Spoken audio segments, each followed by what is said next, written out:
Good morning. Good morning. Nagpunta ako sa farmers.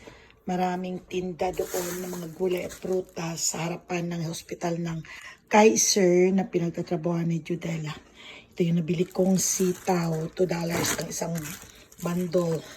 Kaya $4 yan. Bili rin ako ng talong. Yung talong na yan is $2. Bili rin ako ng okra. At ito ang mga prutas ng tatamis plum. Ang dami, mura lang ang prutas nito.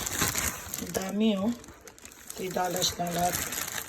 Ito ang cucumber. Papakain ko kay Judy. At ito ang patola.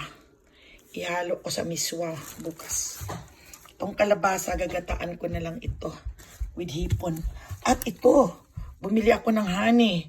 Murang $12 ito, pero pure talaga na honey from Bay Area. Kailangan ko kasi ang mga ito para pag mag-blend ako ng bakit wala akong ampalaya? Hindi ako nakabili ng ampalaya. Pero di bali, meron pa naman ako dyan sa ref. Kaunti na lang ang kalamansi kong natira. Kaya magluluto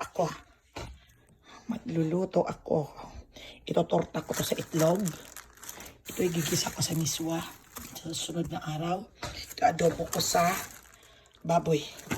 At ito gagataan ko sa hipon. Bibili na lang ito ng talbos ng kamote.